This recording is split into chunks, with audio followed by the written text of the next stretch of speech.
Good afternoon, everyone. My name is Fiona Ross, and I'm a member of the Fold Planning Committee. I am thrilled to be your host for today. This session is called Better Bring the Book Club and will run until 5:15 Eastern Standard Time. At the end of this panel, we will have a literary trivia contest on Kahoots. The winner will receive books by today's author, so we really hope that you'll stay on and join us, and download the app if you haven't already.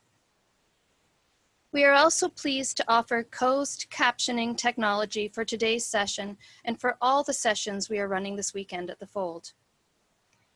Furthermore, we would like to thank Harlequin and HarperCollins for sponsoring this event.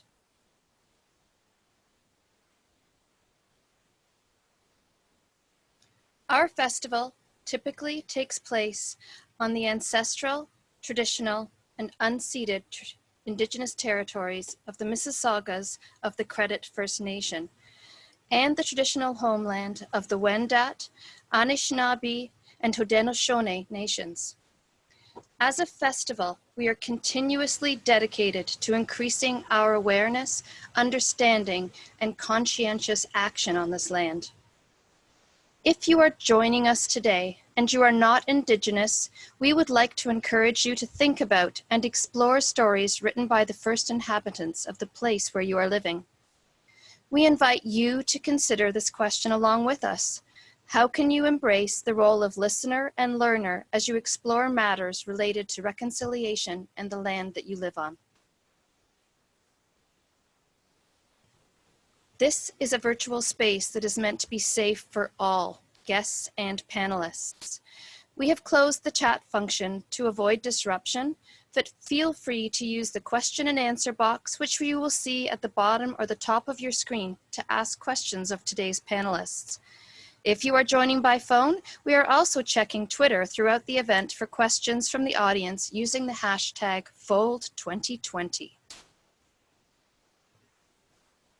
This afternoon's session is called Better Bring the Book Club, and it is my pleasure to introduce today's moderator, Anne Y.K. Choi.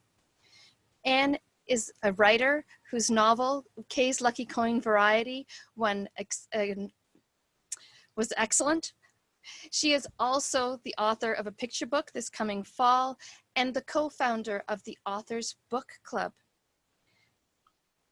Anne will appear on your screen with our panelists in just a moment. We're going to have each author read a short excerpt from their book.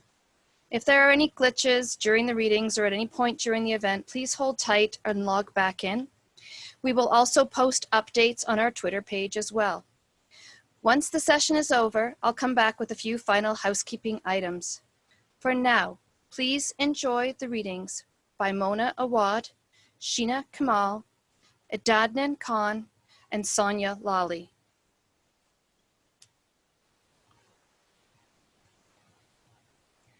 Hi, everyone. My name is Mona, and I'm very excited to be here today. And I'm going to be reading from my novel, Bunny. So Bunny is about a clique of young women, MFA students, who call each other Bunny and who move and speak as one. And it's told from the perspective of this outsider student, Samantha, who hates the bunnies, but then she's also sucked into their cult in spite of herself. So this is the first page. We call them bunnies because that is what they call each other. Seriously, Bunny. Example. Hi, Bunny. Hi, Bunny. What did you do last night, Bunny? I hung out with you, Bunny. Remember, Bunny? That's right, Bunny. You hung out with me, and it was the best time I ever had. Bunny, I love you. I love you, Bunny. And then they hug each other so hard, I think their chests are going to implode. I would even secretly hope for it from where I sat, stood, leaned in the opposite corner of the lecture hall, department lounge, auditorium, bearing witness to 4 grown women, my academic peers, cooingly strangle each other hello, or goodbye, or just because you're so amazing, Bunny. How fiercely they gripped each other's pink and white bodies, forming a hot little circle of such rib-crushing love and understanding, it took my breath away. And then the nuzzling of ski jump noses, peach fuzzy cheeks, temples pressed against temples in a way that made me think of the labial rubbing of the bonobo or the telepathy of beautiful, murderous children in horror films. All 8 of their eyes shut tight as if this collective asphyxiation were a kind of religious bliss. All 4 of their glossy mouths making squealing sounds of monstrous love that hurt my face. I love you, Bunny. And that's it. Thank you. Hi, everyone. My name is Sheena Kamal, and today I'll be reading from No Going Back, which is a part of my Nora Watts thriller series. And in this book, my main character, my badass heroine, Nora, she realizes that there's an enemy from her past who is hunting her, and he's put not only her life in danger, but the life of her teenage daughter, Bonnie. And Bonnie, she'd given up for adoption when Bonnie was an infant, and so this is a very fraught relationship. And the passage I'm going to read from is when they are meeting for the first time face to face ever.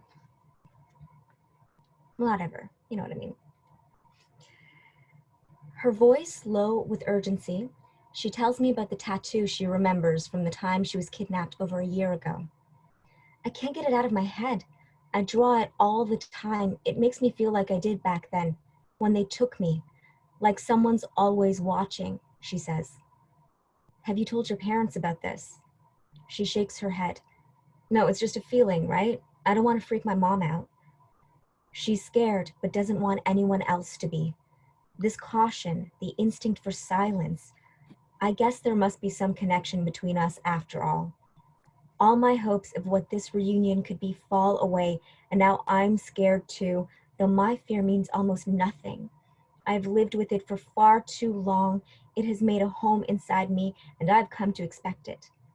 No, it's her fear that's a travesty. I've made a powerful enemy, but it hadn't occurred to me that he would be keeping an eye on Bonnie. But it should have. Thank you. Hi, my name is Adnan Khan, and I'll be reading from my novel, There Has to Be a Knife. Her parents' house is long and narrow.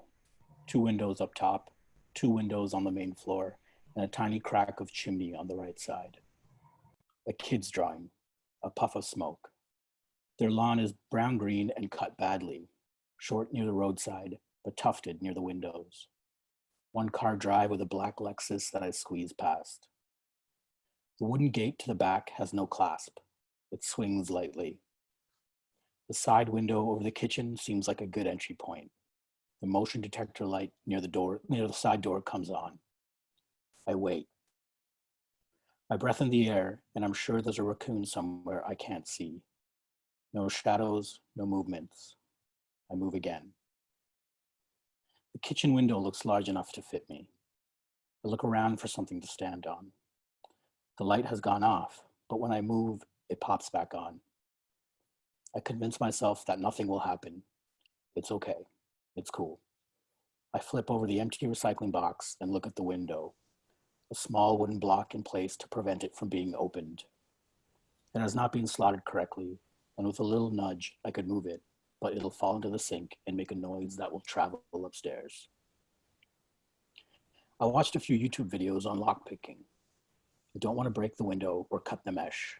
I want to be a ghost, to visit Anna like she is. There are no cars on the street. It doesn't matter. I look to the sky and ask who's watching. I've been to this house a few times before, and a small memory tumbles at me. It was an awkward dinner, a birthday party, I think 17, and she introduced me to her parents as her friend. We had emailed about this. I was warned, but a shot of pain came at me anyway. Her parents allowed us to drink beer in the basement, only beer, no hard liquor, and I swallowed 5 straight. She drank 9 and puked, evergreen. I held her hair over the toilet until Bernie came down and asked me to leave. Her hair was matted to her skull skin by all the hot sweat that appears when a body moves with sickness. I held her nape when she puked, and even then I wanted to kiss her. I wanted her father to see that, to know I wanted to fuck his daughter. I didn't want to hide anything. I wanted that revenge of desire, for him to know that I had fucked her. Thank you.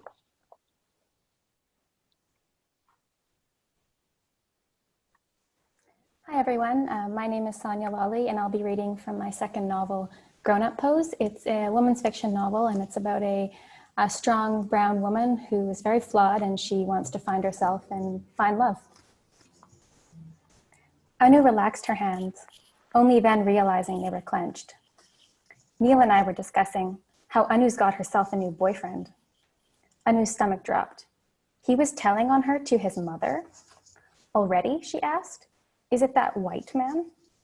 So what if he's white, Auntie?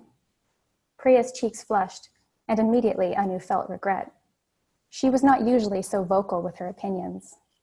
As Neil's girlfriend, she'd tried to ignore Priya's constant demands, her placations and opinions, the way she made and unmade everything they did, like a bed, like a chore. When they got married, she couldn't ignore them. Oh my God, Rather, I'm so nervous. she obeyed them. Now she didn't have to, but she still wasn't used to the idea that she was allowed to do and say as she pleased. In their culture, you couldn't be honest with elders without disrespecting them. I'm sorry, Auntie, she said finally, sincerely. She met Priya's gaze. I didn't mean to snap at you. You mean every word, dear, except the promises you made to my son. Anu took a deep breath as she tried to remain calm. She was used to the guilt. It was the pain she was still coming to grips with. Thank you.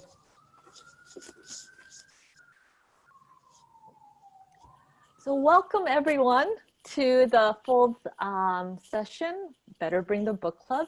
My name is Anne, and I'm actually a part of an initiative called the Authors Book Club that was started by author David Albertine and our lovely host Fiona Ross. And the Authors Book Club aims to bring readers with writers working across Canada. So our readers and book clubs have shared that there are three key things that make for a great book club meeting.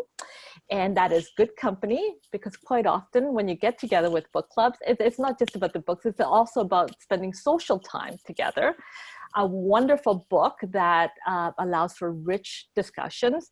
And finally, food and drinks. So for a book like mine that's set in Toronto and features a Korean Canadian protagonist, one of the things I always recommend is rice barley tea, which I'll be sipping on throughout this panel. So as an icebreaker question, I'm going to ask each of our authors, and I'll start with you, Mona, to set the mood for a book club that you've been invited to. What food and drink would you recommend and why? Well, if it was a book club for Bunny, it would be something adorable and something sweet on the surface. And then underneath or inside would be something a little bitter and something with some darkness and some richness. So maybe like red velvet mini cupcakes, something like that. Or anything mini, because the bunnies love all things in mini. And they're kind of sweet and like sweet on the surface and then kind of like dark inside. So I think that would work for them. And then mini stuff is the stuff of my nightmares. So that ties in really well. And then for alcohol, I would say, and because the bunnies are sweet on the surface and kind of effervescent, but then they have this kind of violence inside, I would say like bloody champagne. So I have champagne with like frozen blueberries to turn it red. I would say that would be the perfect thing. Yeah. That sounds lovely. What about you, Sonia? What drinks would you recommend for your book? Well, my book is a journey of self-discovery, and a big part of the plot is the main character's love of yoga and her opening of her own yoga studio. And so I would want something really cleansing, like ginseng or kombucha or coconut water. I don't have any in my house right now. Otherwise, I'd get one. But then because yoga culture is also about balance, I'd want to balance that healthy stuff out with some really rich, fatty, salty, spicy Indian food like samosas or aloo tikki or something like that. Oh, that sounds amazing. It's too bad we couldn't meet in person. Exactly. and have all this. And what about you, Sheena? Well, so my main character, Nora, is an alcoholic and she struggles. So I sometimes get creative with her drink choices, and I kind of tend to go towards herbal teas. So I would say, some herbal teas, but for your book club, definitely spike it with something like a brand new, right? little bit of Right. lime or something, just to like elevate it. Because I mean, unless you're an alcoholic, you don't need to abstain. And for no going back, part of that is set in Southeast Asia. So I would do something like a gado gado, which is in the book, and that's like an Indonesian salad that is it's like a warm salad and it's covered in peanut sauce. So Right, something right. that's peanutty and rich, but still like healthy. Coffee. Excellent. Thank you. And Anon, what would you Um, recommend for your book club invitation? I've never been invited to a book club, so your point Okay. about good company is hitting a little hard right now. But for my own book, I would say for the drink, like a real sort of dirty from the ground red wine, something that's really bold. Mm. And my main character lives in Toronto's Chinatown, so I think the food pairing would be maybe green onion pancakes. Oh, okay. Excellent. Thank you. Well, at some point, I'd love to get together with everybody. We can bring all our foods and drink and be merry together. I have to share that I really, really enjoyed reading all of your books. One of the things that I always think about is character motivation. And because all of your stories are driven by characters, each clearly demonstrated both conscious and unconscious motivations. So, and again, conscious motivation is important because it shows that our characters are in charge of a situation. But what I am most interested is unconscious motivation and how it allows for deeper characterizations where our characters aren't aware of what's driving them. So I'm going to start with Sonia and ask, can Sonia, you speak to some of the challenges you had in crafting your character, your protagonist, and did you have a strong understanding of your protagonist's motivation, or was it more of a process as you were writing? I had a good sense of the main character when I started. I mean, it was very simple for her. Her conscious motivations was the pursuit of happiness, really. I mean, she was a very conventional, Indian woman brought up in Vancouver, and she, went to college and got a steady job. She got married, she had a kid, and she did all these things because she thought it would make her happy. But her unfolding of her unconscious motivations and discovering why she was actually doing all things is really sort of the heart of the book, because she realizes she wasn't doing these things to make herself happy. She was doing it to please other people, to make them happy. And she has to sort of balance these two things as she sort of figures out, okay, are these the things that I actually wanted? This is my life. At the beginning of the book, she's going through a divorce, and she finds herself pushing away everything that she's built. And she has to discover, find her journey back. Is she going to go back, or is she going to find something completely new? Excellent. And what about you, Adnan? Can you speak to some of the challenges that because really, truly, it's a pretty dark journey that your character undergoes. Can you just speak to some of the challenges you had in crafting your character? Yeah, I mean, I think for me, a lot of the process is sort of culminates with the pen and paper, like actually the mind to body transformation between what happens when you're writing. So I don't really go into it knowing what that sort of exploration is going to be like. I sort of had an idea of what the starting point would be and the direction that I'd be developing him, or sort of investigating that mind space.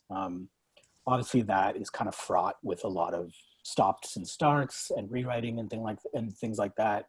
But that is really sort of a valuable part of the process in layering the character and sort of just discovering what they're trying to tell you. Because so much of it is chasing your intuition.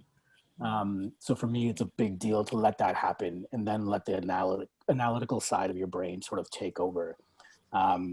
But yeah, so for me, that's really important to allow that discovery process to sort of occur. In the sense of, yeah, it is a bit of a depressing book, so it did take me a while to write it. So sort of occupying that headspace is a really careful procedure, because you do need to sort of be integrated fully into it, in a sense. I think some authors have talked about occupying the same physical space as your character. And I think in a way that, yeah, you are sort of taking that on as a mask for yourself. But at the same time, it's really thrilling, and it is, I think, the only way to sort of get that psychological nuance is to sort of just explore without being tethered to too many ideas. Excellent. Thank you. And Sheena. can you speak to the process of crafting your protagonist? Yeah, okay, so this is my third book with her, and throughout the series, I've been building this relationship with her daughter because she'd given up her infant daughter for adoption. And then, 15 years later, when the daughter was a teenager, she had been kidnapped. And that's what happened in the first book. And so now in the third book, when she realizes that there's a shadowy figure from her past who's hunting her and hunting her daughter, her conscious motivation is protection. And what that raises is her unconscious motivation, which is connection, because she's not connected with this girl. She wanted to forget that she'd ever given birth to this girl. And so throughout the series, I've been playing with this very fraught mother-daughter relationship. And in this book, Nora finally starts to want to be a part of her daughter's life. And what the passage that I read from, she went to Toronto to the book is set in Vancouver, so she went and anyway, she went to Toronto to see this girl and to look into her eyes and connect, and then it didn't happen, and she has to protect her first. So it's these layers of this mother-daughter relationship that I really try to play with and try to temper the action, because it is a thriller, and it is a chase, and a non-stop chase too. Like, the action doesn't stop in this book. So having those motivations and that relationship to hold on to was really, really important to me. Excellent. Thank you for sharing. And Mona, what about you? The process of crafting your character? Yeah, I mean, she's interesting because right away on the first page, she has such strong feelings about the bunnies, and she despises them. And that's kind of how I went in, this loner outsider student who's very much excluded from this clique of girls who are being so close and so affectionate, and really kind of alienating her with these displays of affection. She clearly just doesn't belong in this world. And she's repulsed by them because they exclude her. But I think she also has this deep fascination with them, and that's there on the first page. But to be honest with you, the degree to which she is fascinated by them and her vulnerability in the face of them when they start to kind of attempt to draw her in, that took me by surprise. Just how much she actually wanted to be accepted by them, how much she was actually seduced by these women, in as much as she also at the same time, can't stand them. Like, the two feelings are completely genuine, and they're in constant opposition in the book. So that was the fun thing for me, was kind of playing with that as she gets kind of sucked into their dark, kind of culty, violent world. Wow. So what I'm hearing is this need for safe spaces. And I have to just share that being part of the Fold community, for me, has provided me with a really strong sense of belonging, and sharing diverse stories and listening to different voices that broaden my understanding of the world has really impacted me as a person and has motivated me as a writer. So my question is, did writing your books change your opinion or perspective about anything? I'm going to start with Sheena. Do you feel differently now than you did before you wrote your last book? Right. Okay. So, that's a bit of a complicated question for me, just because I have two books out right now. There's And you could choose, right? And then my YA, Fight Like a Girl, and they were written at the same time. Wow. They're very different stories, and so I don't.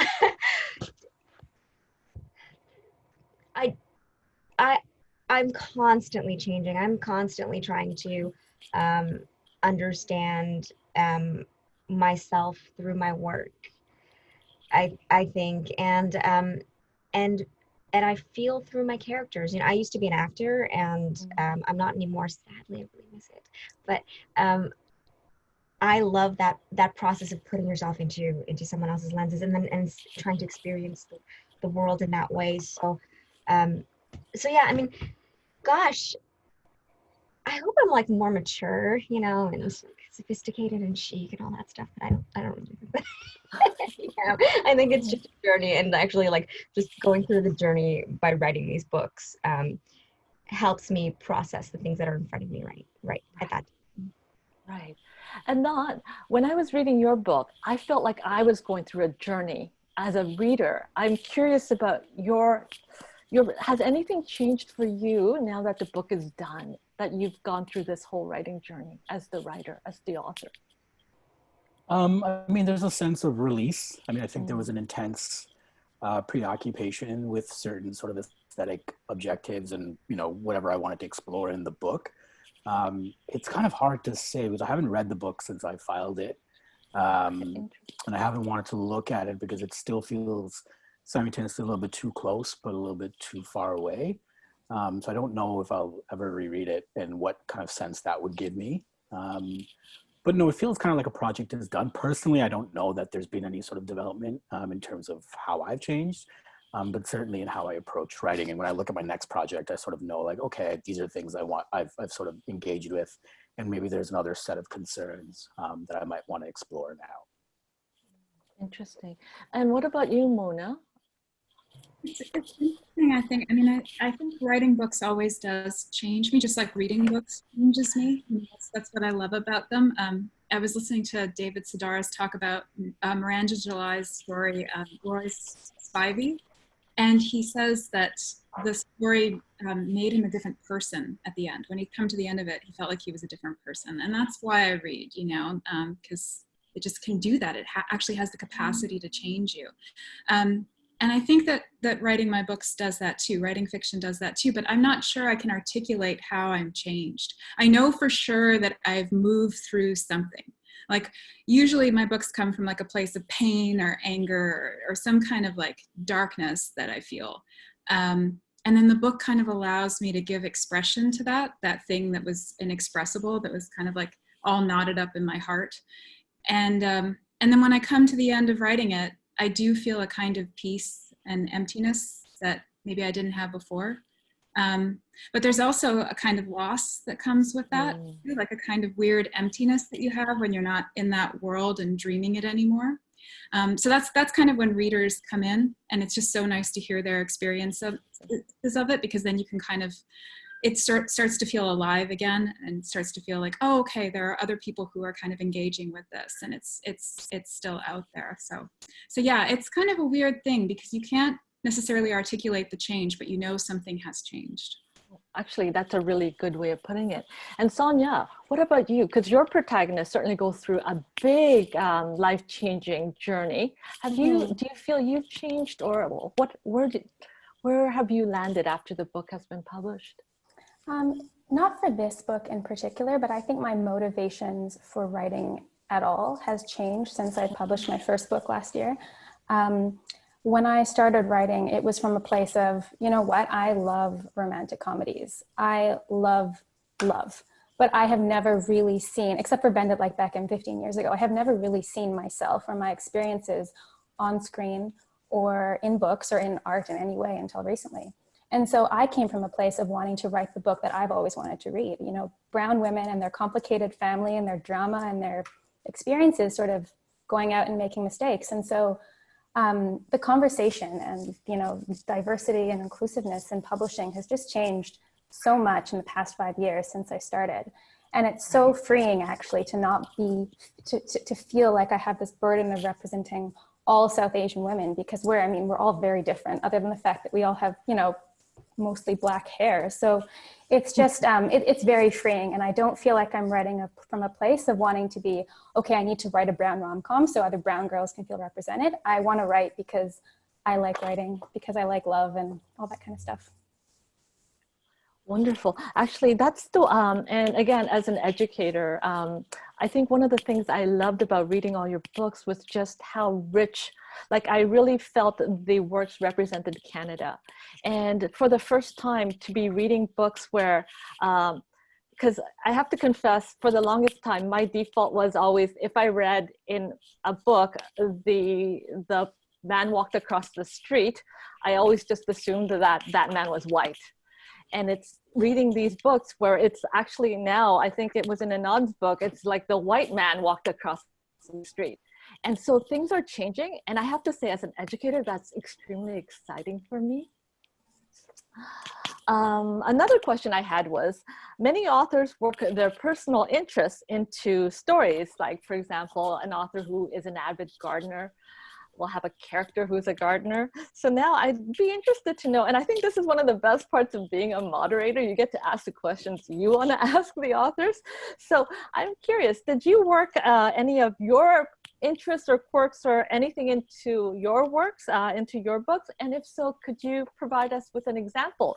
And I'm going to start with Sheena. Did you work any of your interests into any of your work? Right. So I think that maybe you might be referring to Fight Like a Girl. Yes, because I love that book. So if you see Fight Like a Girl, the cover, it's a girl Muay Thai fighter.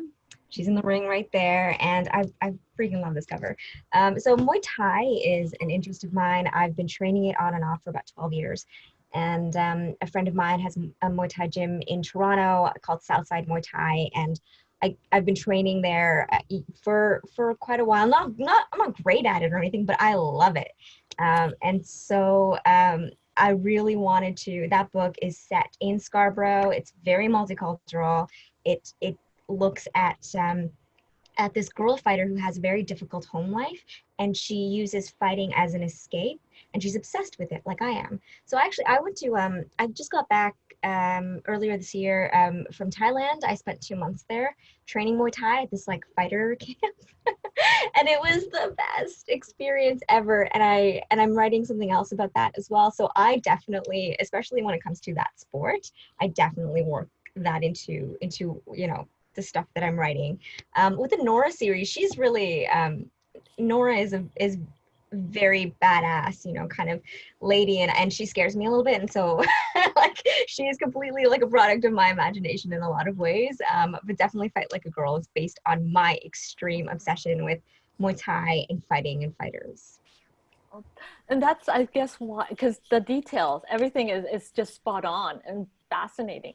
What about you, Sonia? Have you worked any of your personal interests into any of your characters? Yeah, definitely. The first thing, and you mentioned this in your email, is cooking.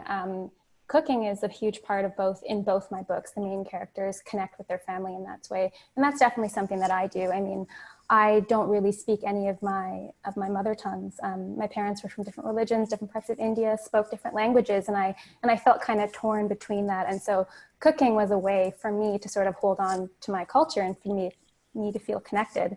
And the second thing, and it's interesting hearing Sheena talk about Muay Thai, is athleticism is something that I've worked in, but it's more aspirational in my case.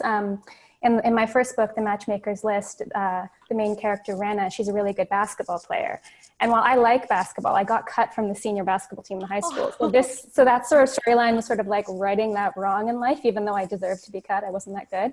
And then in the second book, yoga and Anu's journey opening a yoga studio is a huge part of the book, and that sort of ties in because I really love yoga. I mean, again, on and off, and I'm not very good, but I try. Excellent, Yeah. Thank you. Anan, what about you? Were you able to work anything of your own personal interest or background? I mean, my main character, Omar, is kind of a dirtbag, so I won't admit to sharing any of his traits. But there were obviously some interesting things. You know, I got to work in some of my interests, particularly with mapping Toronto. He was very keenly aware of the city, and I got to render that. And his emotional landscape, obviously, of course, was something that I felt connected to. So there was a sense of myself in that as well. I just have to, I think Omar is a very interesting character. I wouldn't dismiss him as a complete, I think he's quite complex. So just not to defend, Sure. but certainly I think he raises, right? He's so complex that, yeah, to dismiss him in what, I read the book. If you haven't read the book, you please read the book. And then Mona, what about you? Have you weaved any of your personal interest into any of your characters? Yeah, I mean, well, I did attend an MFA program, so I'm definitely interested in kind of exploring that world, you know. And when I was there, I did think to myself, like, on the one hand, this is like a total dream come true, but on the other, you know, I could absolutely write a horror novel about this. So I did kind of lean into that, into kind of the sort of, you know, double-edged nature of like going into one of those programs, the sense of kind of alienation that you might feel when you're just with this small group of people and you're all being asked to be creative together, and how vulnerable making that can be, and how you can kind of lose yourself in that space. As exciting as it is, there's also this, you know, dangerous kind of element of sharing your work with other people. So I was really interested in kind of, you know, creatively sort of blowing that experience up emotionally. And then the other is probably my fear of cute things and like their power over me, which I totally leaned into when I was creating bunnies. Because yeah, my fear of cute things is very real. Like, and the power over me is pretty real too. I think if a corgi like ran for president, I would vote for the corgi. Like, even if the corgi was a fascist, I would probably still vote for the corgi, and that's really disturbing. So like I wanted to kind of play with that, you know, what's this kind of like, what's the dark element of the spell that cute things seem to cast over us? Right, and certainly your book explores that. Yeah. Can I just say that I love Yes. the idea of a fascist corgi? I would like a photo of that and put it on my wall. Just like Me too. I could see that trending right now. Readers are often surprised that writers don't get to choose the titles of their own books, right?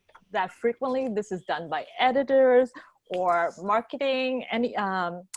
So I'm just curious, what was your experience? I'd like to know, did you get to choose your titles, or did you have a different working title? And I'm going to start with Sonia. Did you choose Grown Up Pose? I did not. That was the clever title choice of one of the marketers. I can't remember what I called it. I think I just called it Book 2 for the longest time in Microsoft Word document. Yeah, I'm pretty trusting of the process. Grown Up Pose seemed like a good fit between playing on the idea of growing up and her journey to self-discovery, and also yoga, posing. My first book was called The Matchmaker's List in the US, and the UK publisher called it The Arrangement. The Arrangement was my original title, but thinking back, I actually don't like it because the book changed so much in drafts that it actually wasn't really about arranged marriage at all in the end. It just kind of sounded cool. But yeah, I'm pretty open to what the publishers suggest, and have had a good experience. I actually work in publishing. I work at House of Anansi in Brownwood, and you know, I work with a bunch of really passionate people, and we're all, you know, trying really hard and doing our author's best. And just like I think that our authors trust us, I also trust my publisher and just kind of let go of all those other decisions beyond writing it. And Anand, what about you? Did you choose this title? I did, yeah, it's quite a mouthful. I did choose it. I didn't have a working title. I'm sort of the opposite of Sonia in that I'm quite neurotic about the book and everything like that. I was fortunate enough that the people at Arsenal were pretty good about that. My editor gave me a couple of pokes about the title. You know, she was a little bit curious about it, but there was never any resistance. And I got to work with a great designer, Oliver McPartland, who I got to send like really crazy emails about feelings and colors to, and he just turned it into this wonderful cover. So yeah, I was pretty happy with that process. Excellent. Yes. And then Sheena, what about your experience? well, I mean, I think it's magical that you got to choose your title and then also like email your designer. Like that's, to me, that's a dream. Like everyone always hates my titles. They always came to them, and sometimes I think maybe I should say something, but then like I've already cashed the checks, so I'm like, maybe I should stop. Well, that's why you should. Once you've cashed the check, feel like you can say whatever really I you have want. to. Sorry, what'd you say? Once you've cashed the check, you can do whatever you want, right? So you should Well, push once I back. cash the check, like they it's their book now, you know, in a lot of Oh. ways. I feel like I have to shut up. So The politics of book selling. But, yeah. So it's I never get to choose my titles. Well, I do put them in there, but they never select them. They're like, actually, we think it should be this whole other thing. And my first book, it took like 8 months for them to come up with a title. And there were, I would say, like at least 70 options that we were emailing back and forth about. And then finally, at the end of it, I was just like, Oh. just whatever you decide. And they chose a good one. So. I really like this title, Fight Like a Girl. I thought choose that. No, my choose agent that. at the time chose that, and I What was was what was your working title? oh, it's my working title was 1-2 slip, which is a boxing combo. Oh, I see. So, and it was just the way that I'd structured the novel was Okay. like a bit of a sleight of hand, and so that Right. combo was it like fit the book at the time. But then I cashed the check. You cashed the And then Mona, Bunny.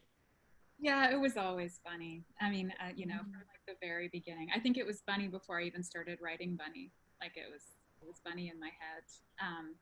And so I was very lucky, but I think it fits, the ladies call each other Bunny and they make boys out of bunnies and the bunnies are bunny boys. So it's, and then Bunny also, I mean, it's accumulated so much cultural baggage that's like, Right. Pretty interesting actually, and pretty like oppositional again. Like there are cute connotations for Bunny, but there are also some kind of darker connotations for Bunny as well. So it felt like it fit for what I was trying to do. And I think there's a bunny in the back there behind you. Yeah, a bookstore made that for me and gave it to me. It's just a blow up picture of the book. Oh, Yeah. the bunny. That's excellent. And this is actually more for me, but I'm finding right now, I'm really struggling with the whole writing process, like just ever since the pandemic started.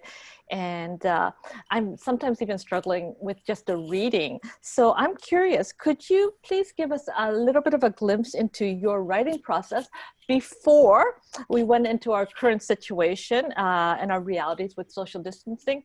And what's it like for you now? So I think I'm going to start with Sonia. Has things Sure. changed for you, or are? Not really. So I've always been writing on the weekends and a few evenings after work if I'm up to it.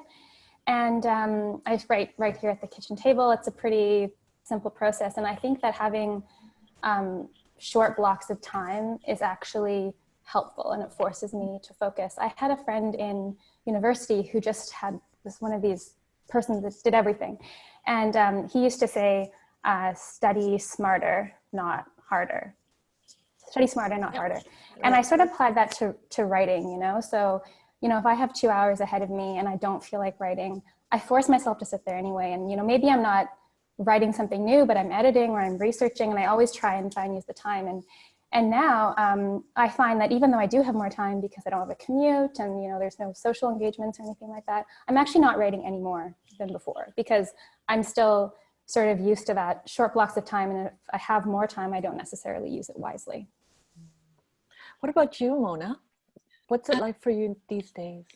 These days, my brain is broken. I mean, if I'm being completely honest, so I'm not really writing very much at the moment. I mean, I'm trying, but it's not coming. If I'm being honest, before, when I was working on Bunny, I was actually very disciplined about it, and I tend to be when I'm really committed to a project, and that's how I get it done. So I would work very early in the morning because I'm so critical of myself and these voices. Like the more conscious I get, the louder those kind of awful voices in your head get. So I have to try to beat them to like the punch and like get up early and like work before they really set in. So I would work early in the morning for like a number of hours. And I would just do that every day just to get into the world of it, and build momentum.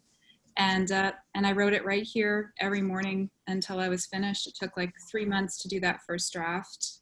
And then the revision took much longer, and then I could work anytime because then I felt more confident about the world of it, and I knew more. So yeah, it didn't matter if it was morning or night. I could kind of get into it and then leave it and be okay. But that morning writing is so important for me when I'm starting a project. So how long would you say from the moment you started the book until you actually had a finished copy? So how long did that process take? So I started it, so it was 2 years. from starting it to Mhm. selling it, and then the book came out a year and a half later. So overall, 3.5 years. 3.5 years. Okay. And Adnan, are you a morning writer, an evening writer? What's the process look like for you? My writing time is 2 to 6. It's the Oh, best wow. window for me, where I've had enough coffee, had 2 meals, right in the Right. middle of the day. Pandemic hasn't changed it too much. I mean, I've done this trick where I've convinced myself that reading is writing. So for the first 3 weeks, I couldn't really focus and I couldn't read, but that's come back to me a little bit now, where I've been able to focus and sort of engage like that. So that's been the biggest change. Obviously, things just feel weird in the air.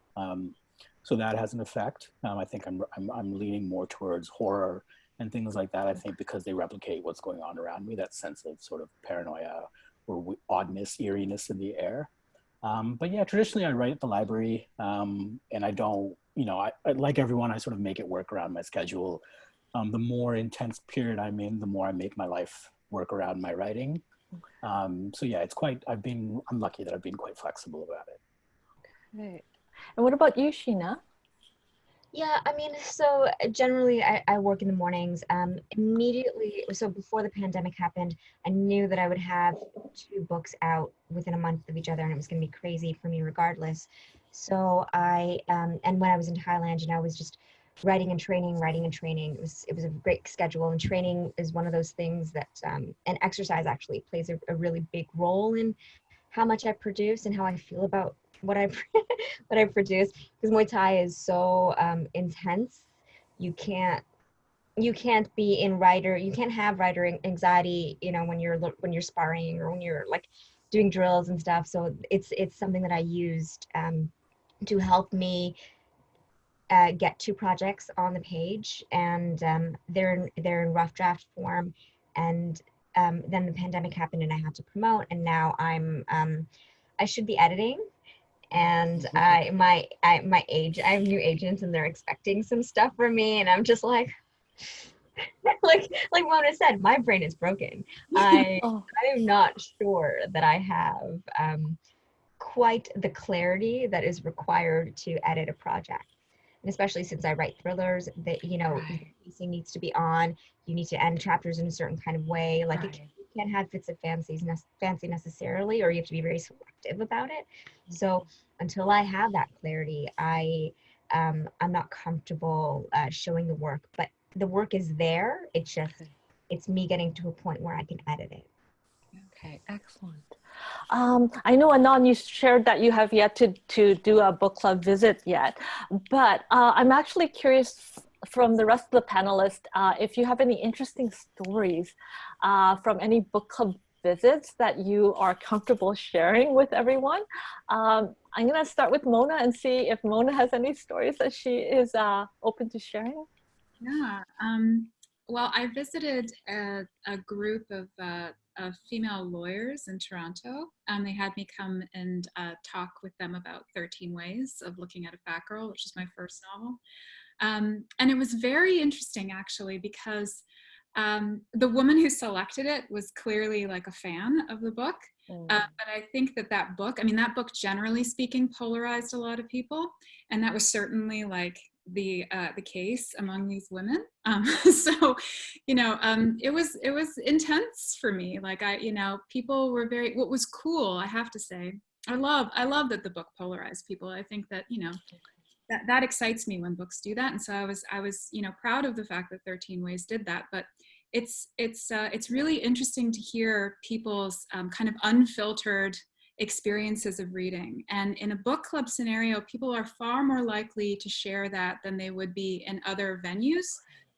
So I have to say I really enjoyed that. Like, women were really honest with me about their feelings about the book and what they connected with and what was hard for them. And like it's still like one of the like experiences that I've had connecting with readers that I'll always take with me, because it was so meaningful and so honest. I think that's what makes a book club meeting so different from, say, a regular author reading, or an author event is it's smaller, and that engagement piece where the author is readily available to answer specific questions and to really interact almost as a real person versus this person on a page far, far away. What about Sonia and Sheena? Have you had any interesting experiences in any book club settings? Sure, I'll go. Yeah, book clubs are, they're way more personal, and it's not just about what I think of the book, it's about what they think of the book. And like Mona said, it's what resonates with them. One of my good friends here in Toronto is a doctor, and last year she invited me to her resident wellness book club. She nominated the book and they picked it, and she said, you have to come. And I was really dreading it. Just the idea of sitting in a room. I was sitting in a room and having to listen to, what if people didn't like it, or just be the center of attention for an hour and a half with people I didn't know. But then I went there, and everyone was really lovely. And there's about 25 women sitting in a living room on the floor and everything. And they asked me about 2 questions. And then I barely said another word for the rest of the evening because they used, what was in the book about love and marriage and pain and family disappointment. And they used that to talk about their own experiences. And that was great because it was actually a wellness book club. These are really hardworking, they're all obstetrician gynecologists. And so largely women there, and they're all very hardworking. And this was about self-care for them. It's about taking time out of your day and, reading a book once a month and, carving out 3 hours to go drink wine with some other women and talk about your life and to open up. And yeah, it was wonderful. I had a great night, surprisingly. Excellent. What about you, Sheena? Yeah, for me, echoing Sonia, my favorite book club was this group of ladies, and I was, I Skyped in, and they were on their 3rd drink. they were just hilarious, and it wasn't, so much about the book, and maybe as an author that should hurt me, but it didn't, because the book was just a launching pad for them to just connect with each other and, talk to each other and hang out and have some self-care time, some,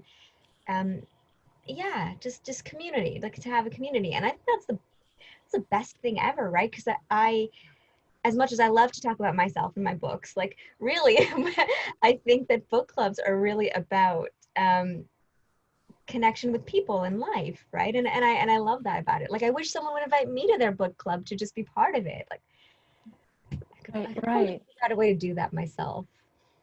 We'll talk. We'll get you to. Yeah. We'll talk. I find the whole author-reader experience has changed over the years, especially now with social media. So my next question is, do you hear from your readers, and how can readers engage with you? And I'm going to start with you, Anand. How can readers who want to engage with you, connect with you? Do you want them to? And if so, how? I don't know.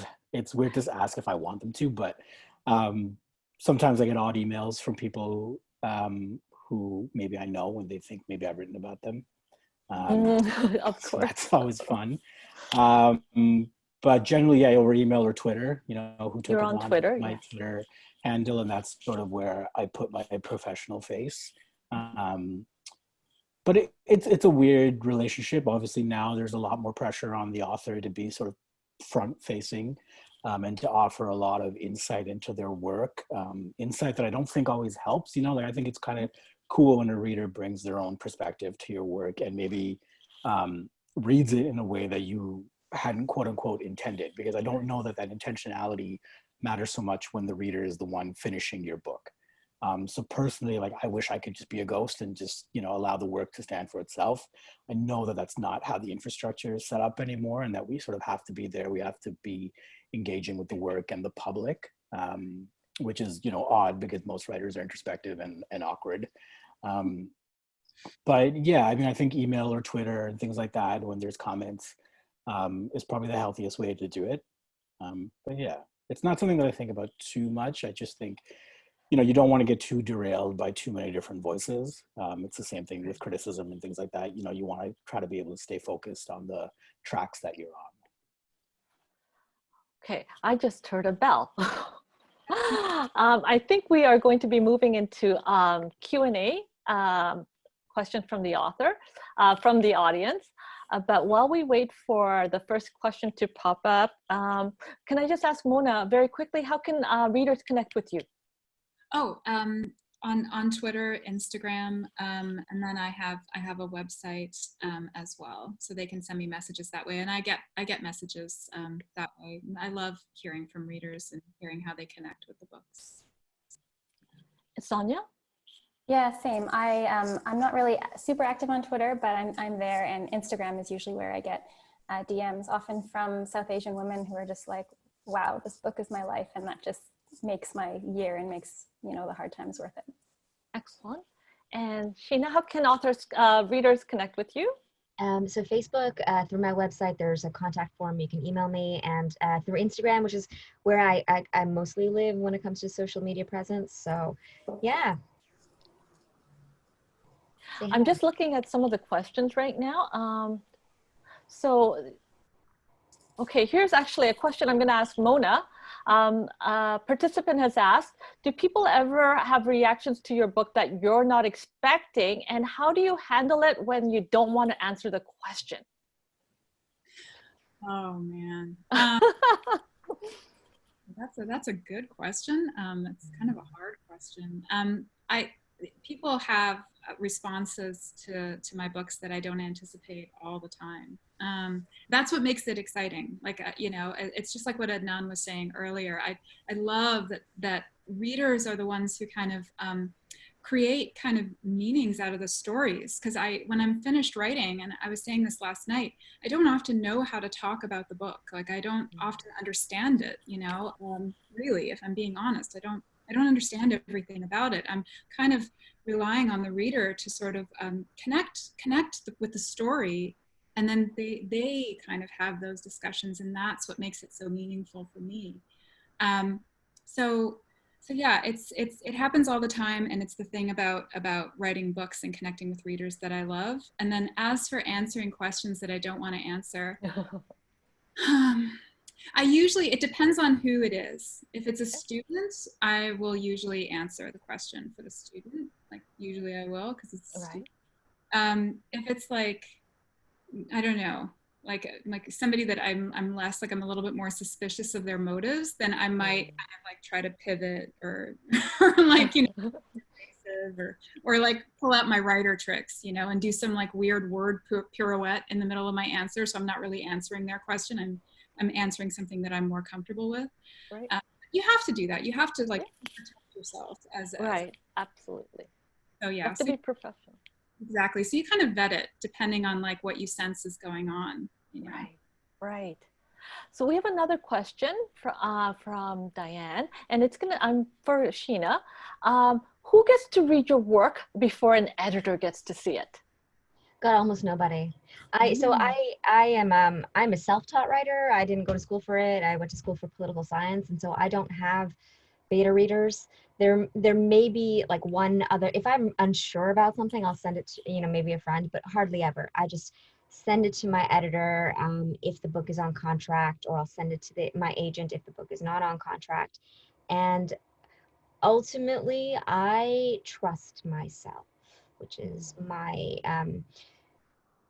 writing conceit. Maybe my writing superpower is that I feel like when it's ready to be shown, it's because I've done everything that I could, and I trust, like, at that stage, and I trust that I like that story enough. And so there was an experience maybe last year where I was in between agents, and so I was sending material out that was not ready, and that was very painful for me, and I'll never do it again. Just because your work is your little baby, right? And so nobody reads it but me or my editor or my agent. Okay, excellent. Thank you. Adnan, here's a question for you. At any point while you were writing the book, did you think about the reader at the end who would be reading through your work? No. I think the best advice I was given was quite early, was that, you should write the thing that you want to read. So for me, my primary audience has always been me. It's quite a selfish pursuit because there's so much involved in so much sacrifice involved, and you're ultimately, I think, that feeling of satisfaction that we talk about is only going to come from yourself, and that feeling of fulfillment. So yeah, I really am trying to chase my own sort of curiosities and things like that. And yeah, I really just want to write the book that I would like to read and pick up off the shelf. Thank you. Sonia, you work in the publishing industry. So what was different about suddenly being the author and no longer behind the scenes person? Well, I mean, they sort of started around the same time. But I think that the most valuable lesson for me is something I touched on before. It's really about letting go. And I think maybe this is a little bit more possible for me because I do write in a certain genre. You know, there's certain expectations with a romance.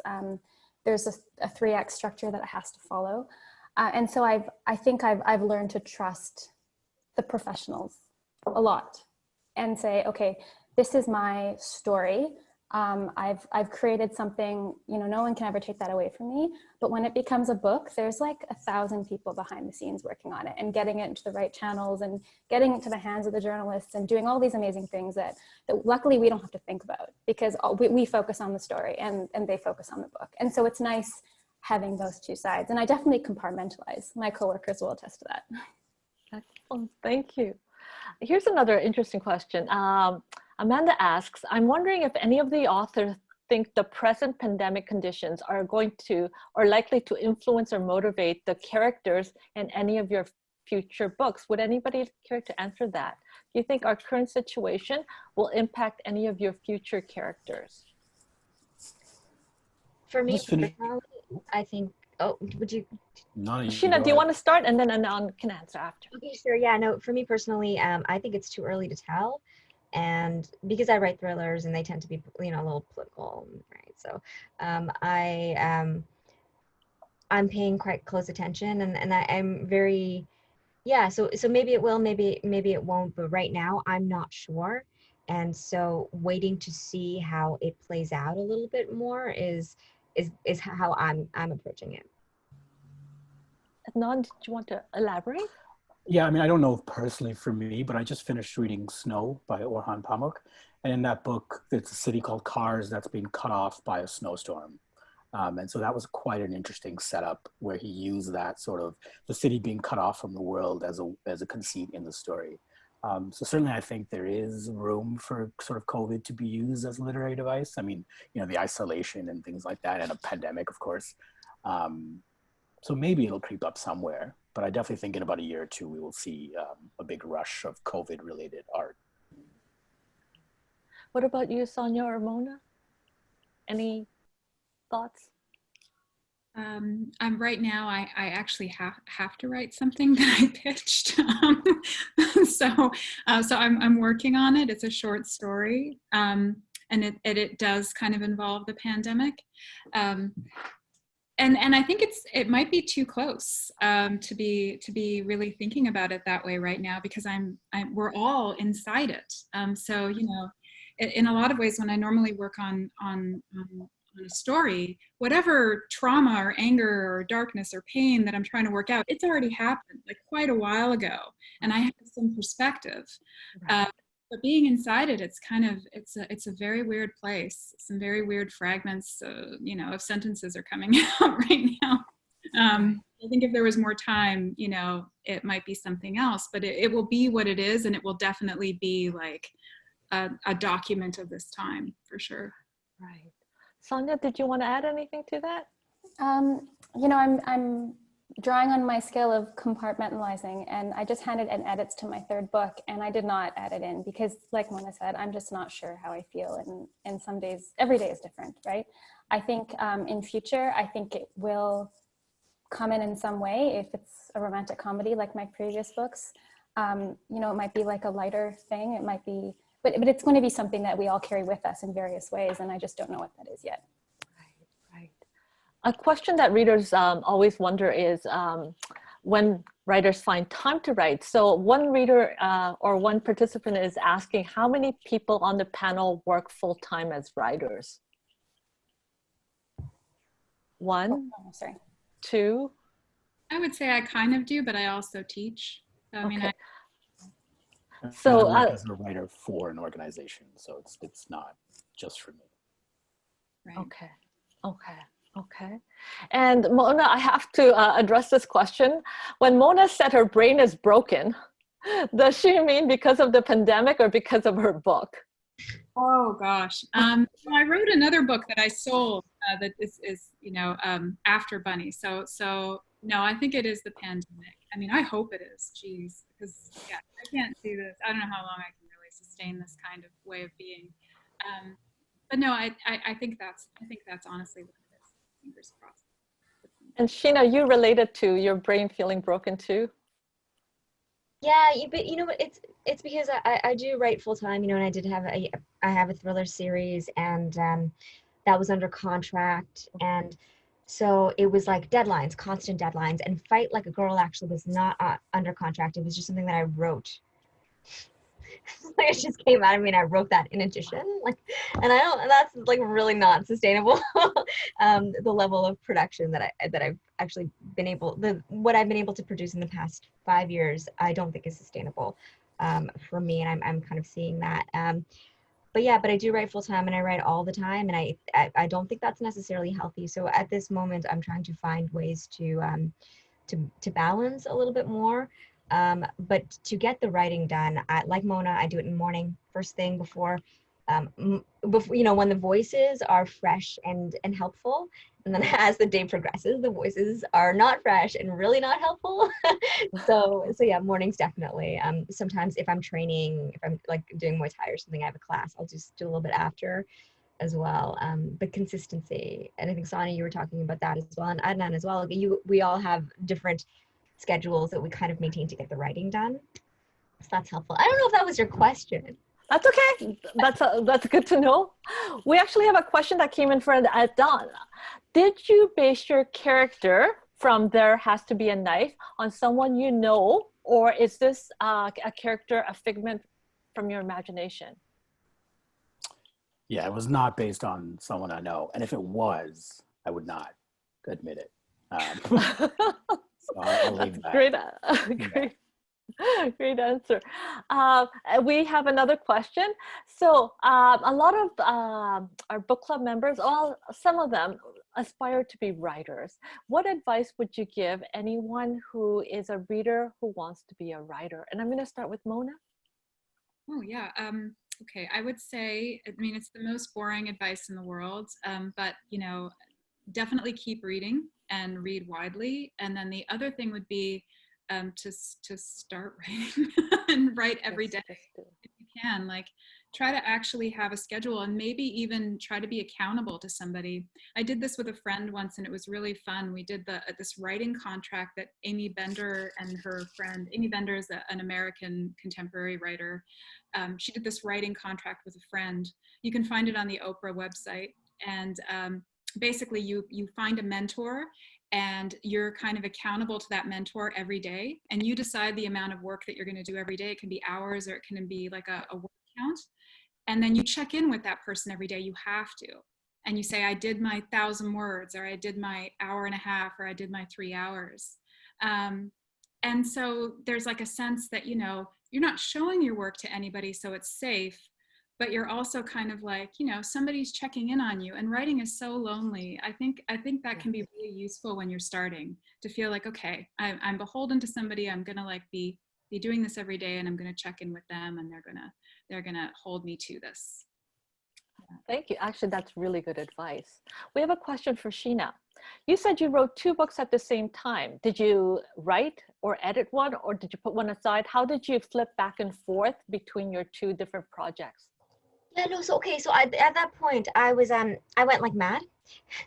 I was in Rome. I had booked a holiday in Rome, and I think I told this in the story in the last panel too. And I was supposed to be working on No Going Back, because that was under contract, and I had to get it done. And then Rome was going through a heat wave. I was feverish and delirious, and there were people all around. I'm like a fairly petite person, and so when there are crowds, I feel very uncomfortable. Like, I just don't. I'm like, ugh. It's like pre-COVID stuff. Like, please just stay like far away from me. So I was I just there was this character that came to me, and I could not be bothered to go and explore. I was hot and harassed, and I just took that week to have the bones of fight, and I had the bones of Fight Like a Girl in that week. And then as soon as I got back, I had to start working on going back again. So I'd sent Fight Like a Girl off to my agents. So it wasn't planned or anything. It just sort of happened, and I was like, I did this thing. That's how it happened. Wow. And it all just came together. Yeah. That's amazing. We have another question. Oh, actually, I think our lovely host is back. I am. Thank you so much, Anne. And thank you to all of our panelists, Mona, Sheena, Sonia, and Adnan.